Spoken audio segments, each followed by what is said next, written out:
Hallo, ich heiße Jakob, ich wohne in Solihull und ich lerne Deutsch am Abitur. Hallo, ich heiße Zoe und ich bin 18 Jahre alt und ich lebe in Solihull. Well, I always liked languages during secondary school, and it's something that I want to do going forward. I really like the idea that I can communicate with different people across, land and sea, and it's always been something that I've been interested in. So it was kind of a no-brainer for me because I didn't like some of the other subjects at GCSE. I always enjoyed my languages, and I knew that we had a good language department here, and it's local for me. So it was a bit of a no-brainer. Well, because I'm a bilingual, I already speak French at home, and even though not everybody has that, it's sort of opened like a lot of paths for me in a way, because you can communicate to more people. So if I was doing English, French and German, then it would not only be great for social sort of aspects, but in terms of careers, like you put that in your CV and it's just like, yeah, you can communicate a lot, and it's especially like times like this with Rona and everything, it's important to communicate, I'd say. Well, quite often we're in the computer rooms, so we'll have things to watch or things to listen to for exercises. I like the way that for languages, the classes are generally quite small, so it's more personal learning. You can create more of a relationship with the people in your class and your teacher, and it means that it's easier to get help and to kind of, if you don't understand something, you can ask, and it's very easy to get an answer. We have resources that we can use for practicing our oral, so we have headphones and we chat across the classroom with one other person, and then things also like booklets and exercises and that, which you give us 20 minutes and we'll come back and mark them. There's a small class number. I mean, it varies with each year, but we got close really quickly and we all got really familiar with each other, and especially with Deborah and the whole languages department, they're just really friendly and approachable. So it's like, oh, you're not dumb if you don't know this. It's like, it's yes, please ask questions. You're great. And a typical lesson. It's like, it's just casual really, and you kind of get to decide what you want to do and how you want to study things. So in year one, we covered what it's like to be a young person in Germany, so how the German school system works and politics among the youth. And then in year two we focused quite heavily on the fall of the Berlin Wall, which is something that really interested me. And then we also looked at diversity and immigration in Germany, so different groups of people that speak German around the world. And I know that someone in my class did their IRP on German-speaking people in South America, so it was interesting that such a wide, there's so many people across the world that speak German to some degree. So for me, the second year topics were definitely more interesting, but without the first year topics, I might not have understood the second year topics.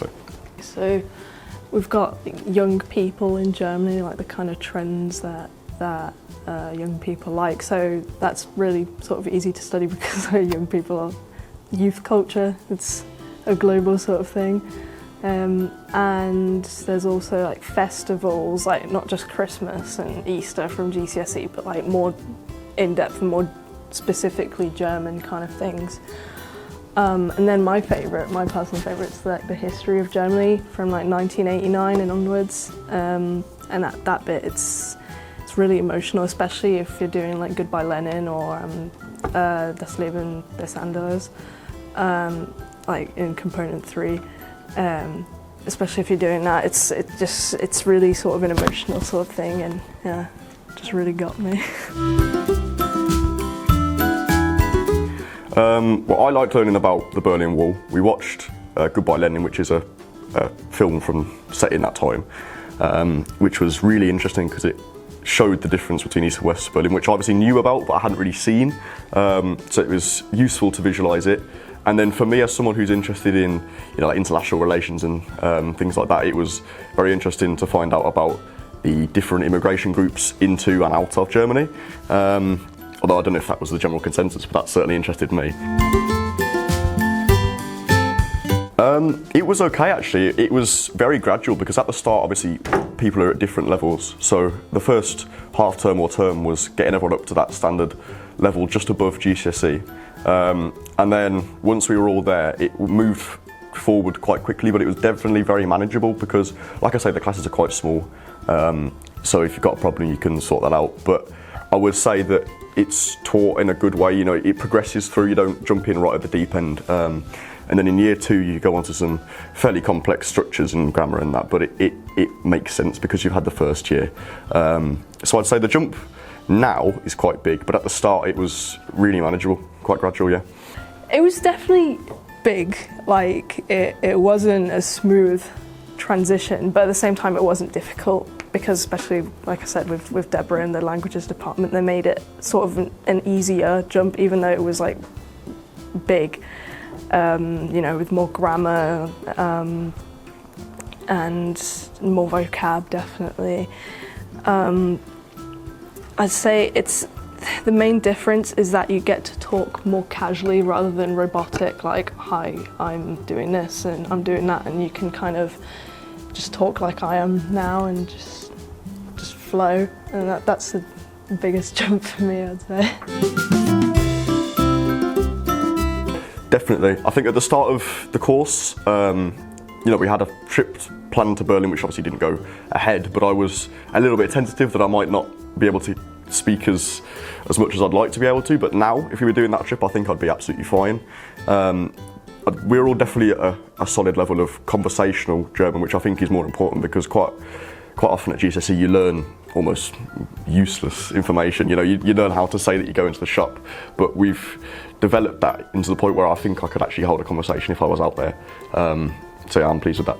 No, totally. I've joined several servers on Discord, and they're all in German. And like, I'm just a bit shy in terms of talking, but in terms of typing, like I'm just out there, you know, like talking about my job, my day, asking others about their day, and you know, it's really, I can actually type and they can understand me, and it's such a wonderful feeling. It depends what topic we're doing. So for the Berlin Wall topic, sometimes we'd have homework which was to watch an hour of the film and then maybe do 20 minutes of the booklet. Quite often mostly it's on Moodle links to vocab lists or to listening exercises or reading exercises, and then obviously we get sheets as well to do. But I thought the homework quantity was very manageable, and also because you don't have to be in college if you don't have a lesson, it was easy for me to do my work in the afternoon instead of getting home at 5 o'clock and having to do it in the evening. So I thought the homework was done well or given well, and it was easily manageable as well. I mean, it varies. It varies because we've also got a conversation teacher, Bettina for German, and she kind of gets us to look at like oral cards, and we take them home, and she tells us to prepare our responses to it. I'm continuing my languages. I'm hoping to go to Sheffield University, and my course is Economics of Languages, so I'm definitely doing German. And then I do French A-level at the moment as well, but I'm undecided if I'm going to do French or Dutch because I've got some Dutch family, so obviously it will be very important in my studies because it's kind of the whole point of the course, but no, I'm definitely looking to continue my German, and I have a year abroad in my course provided I get the grades, which I'm really looking forward to, and obviously it's going to play a big part in my degree.